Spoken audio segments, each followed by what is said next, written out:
Olá pessoal do YouTube, muito bem-vindo ao nosso canal.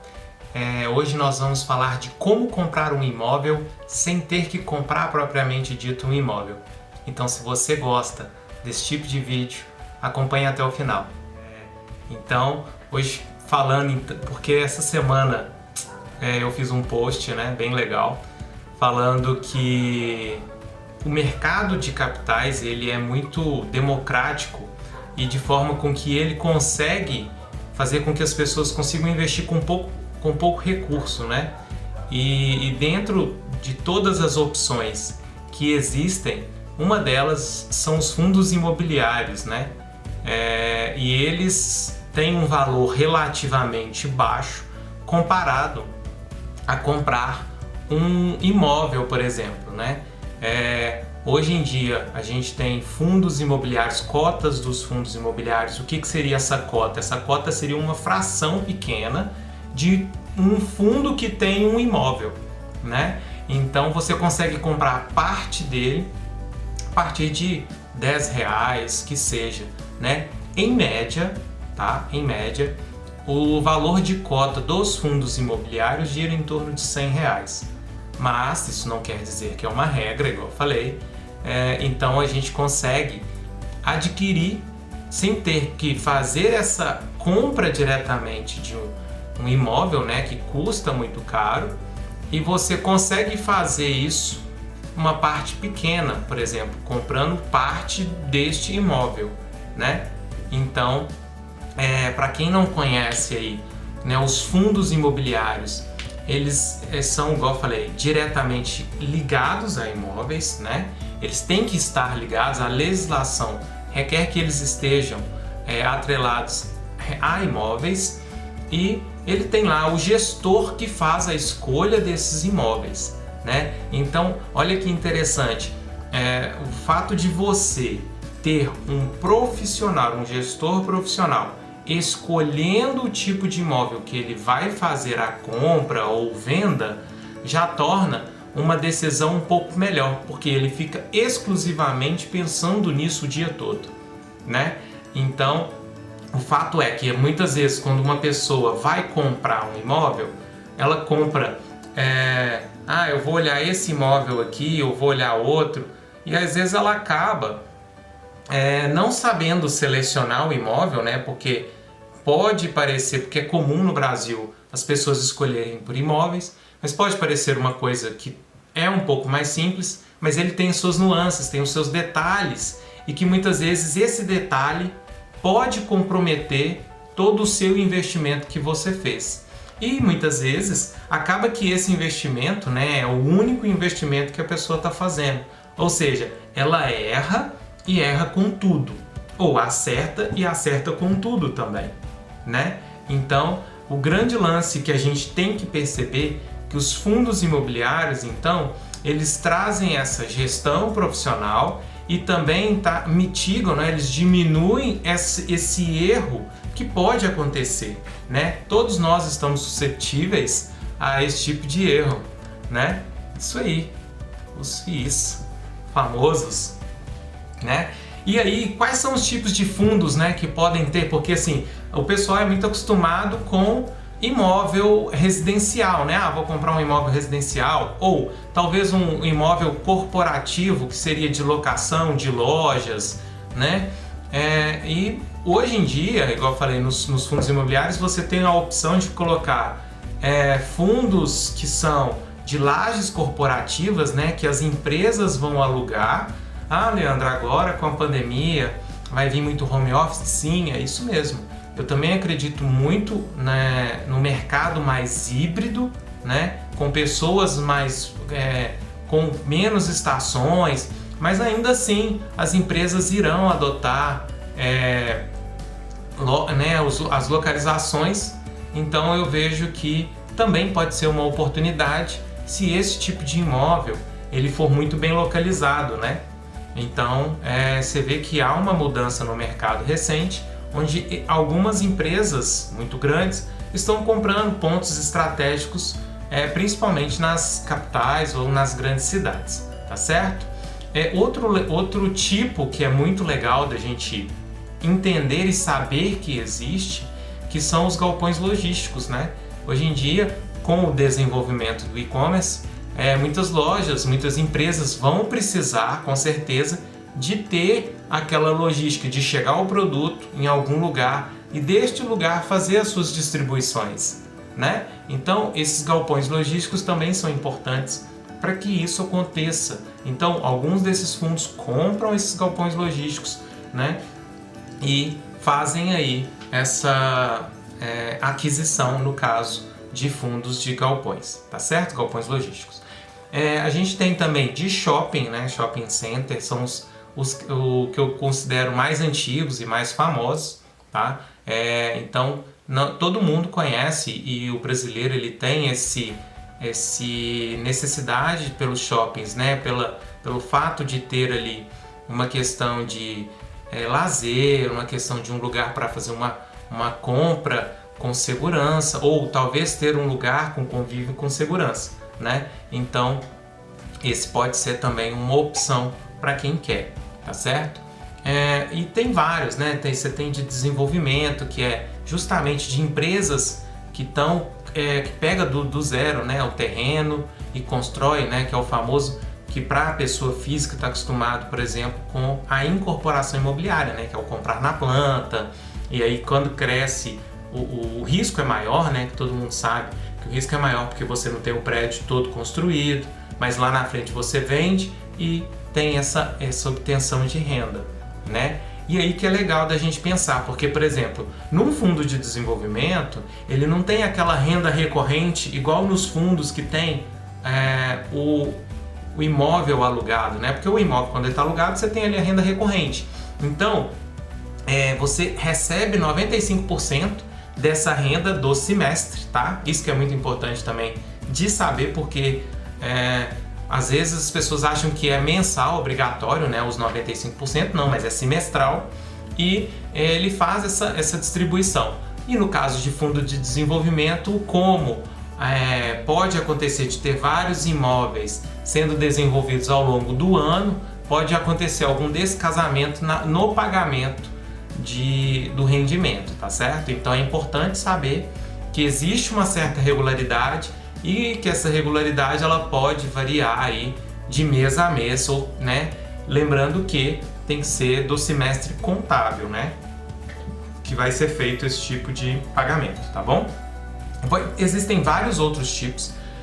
Eu vou também falar aqui um pouco do que talvez seja a dúvida de muitos, que é os fundos de papel, né? Porque como assim papel? Você pensa o seguinte: se várias pessoas compram imóveis, essas pessoas elas financiam, algumas, né, financiam o imóvel. Essa carteira de clientes que estão financiando imóveis gera uma carteira de recebíveis, ou seja, essas pessoas vão pagar ao longo de vários anos e junta toda essa turma e vira um recebível, ou seja, do que tem a receber, traz esses valores futuros de pagamento a valor presente, e essa carteira ela é vendida para algum fundo que tenha interesse em fazer a aquisição. Lógico que as taxas vão mudando em função desse tipo de cenário, né? Você vai ver que tipo de financiamento que foi feito, a qual taxa, para poder trazer esse valor presente e, por exemplo, vender essa carteira com os fundos.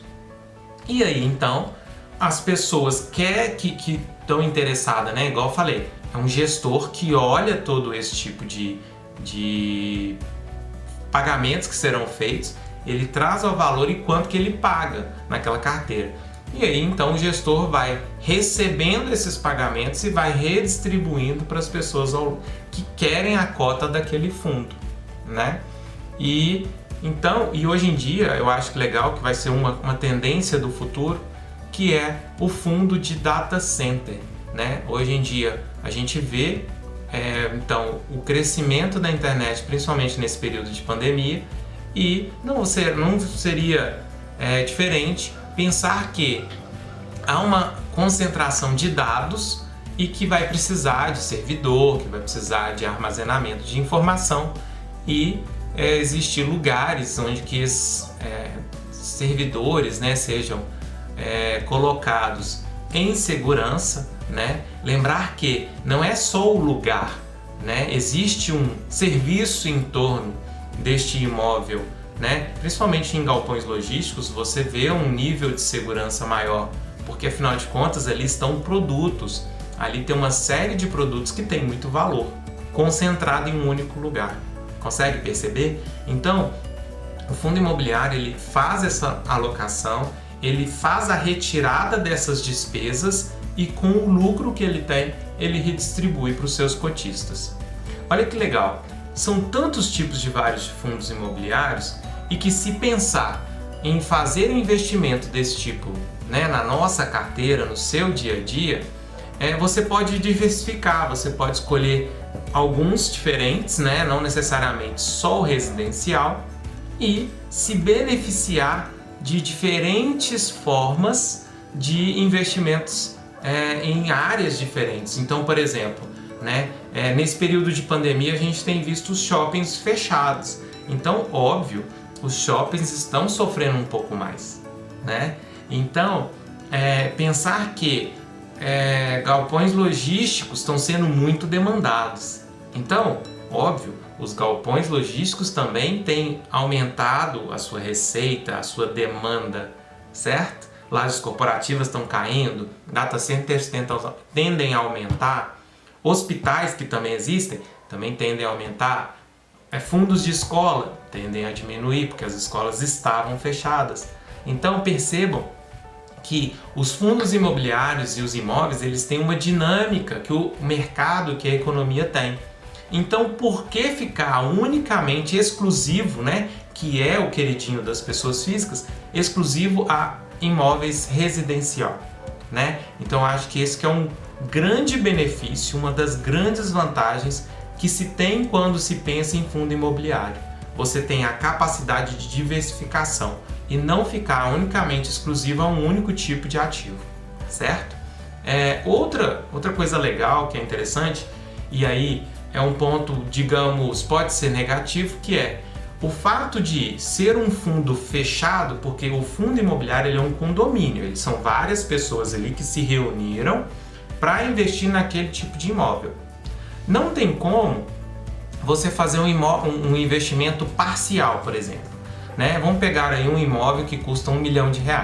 Bom, eu vou fazer uma captação de 500 mil.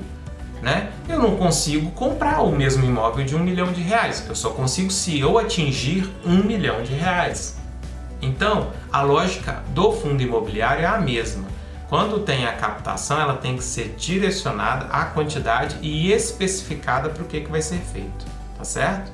Assim, quando ele é lançado, é a mesma ideia. Assim, quando ele faz um que a gente chama de follow-on, né? Que é uma nova distribuição, ele emite novas cotas para captar mais recursos no mercado e fazer aquisições de novos imóveis, tá certo?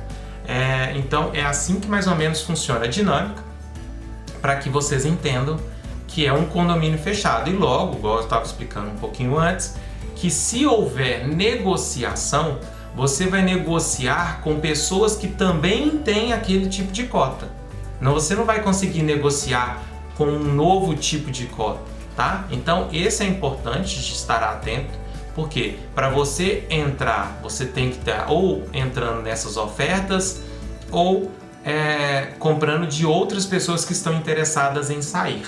Por isso que alguns não gostam de entrar com grandes volumes, porque corre o risco de ser essa negociação secundária e não ter o volume o suficiente para você sair. Hoje em dia eu acho que isso está muito difícil. Afinal de contas, os números de investidores na B3 em fundos imobiliários já chegaram a 1.300.000 pessoas. Então, hoje em dia, você tem fundos muito líquidos, né? São raros os fundos que você não tem negociação. Quase todos os fundos têm negociação diária, um volume considerável, que eu acho que para as pessoas físicas que estão começando é uma excelente oportunidade de se expor à renda variável, né? Porque você tem aquele costume da sua renda recorrente e você também tem aquele valorização das cotas, tá certo? Outra coisa importante que a gente não pode deixar de falar, que Os fundos imobiliários, alguns deles, tá? Então, igual eu falei, tem vários tipos. Eles podem comprar ações relacionadas a imóveis, mas é raro, tá? Mas isso é autorizado, isso tá. Normalmente é importante ler que tipo de autorização que tem na lâmina para que esse fundo imobiliário possa ser adquirido, tá certo? E para finalizar, para a gente encerrar, eu não poderia te falar da parte de impostos, né? Como é que funciona? Bom, para os rendimentos aqui ainda no Brasil são isentos, né? Então é maravilhoso, você vai receber renda todo mês, recorrente e isento de imposto de renda, que é o que não acontece nos imóveis. Existe uma faixa de isenção, porém, passada a faixa de isenção, você começa a ser taxado, que é o que a gente chama de tabela progressiva, ou seja, à medida que vai aumentando esse rendimento, você vai sendo tributado mais vezes, por uma porcentagem maior, na verdade, né? Não é mais vezes. Todo mês você vai ser tributado, só que essa taxa vai aumentando ao longo do período, do montante.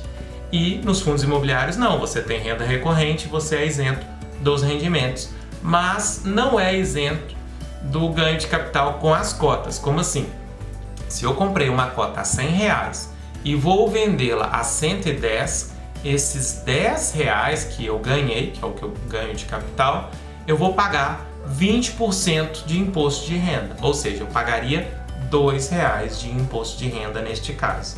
Então, é uma coisa a se pensar comparada aos imóveis, visto que imóveis até 440 mil, tem uns critérios, tá? Até 440 mil, não ser negociado nos últimos 5 anos nenhum imóvel, você ter um único imóvel, aí sim você tem isenção sobre o ganho de capital nos seus imóveis.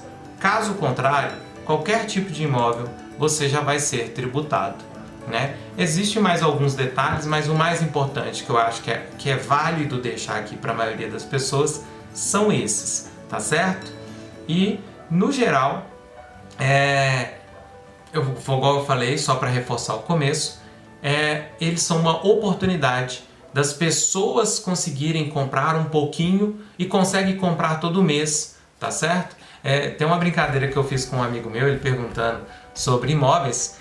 Eu falei, cara, se você compra um imóvel, você consegue vender a porta da sua casa?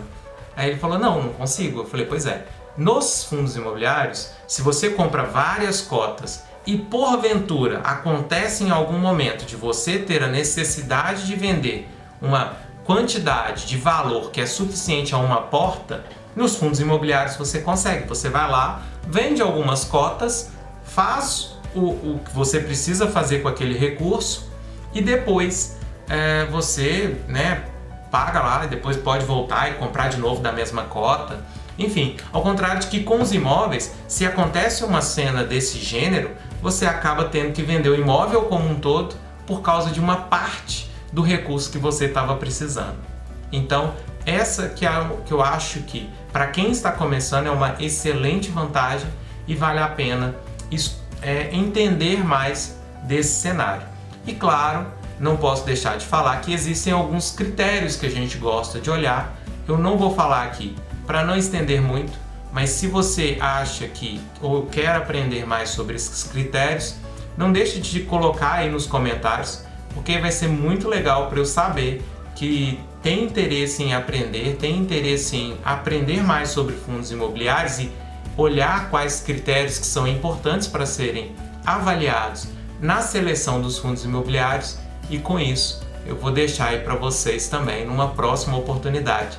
Claro, fazendo isso, deixando muito conteúdo para todos vocês. Então, se esse conteúdo foi legal, já deixa o seu like, deixa o seu joinha, deixa tudo que você quiser. E também saiba que sempre que você conversa com os amigos sobre esse tipo de assunto, você também cresce e aprende com ele. Então não deixe de mandar aí para os colegas, para os amigos, para que a gente possa criar uma rede e fazer com isso que aqui a gente cresça, evolua e aprenda cada dia mais. Então, pessoal, um forte abraço para todos vocês e até o próximo vídeo. Até mais!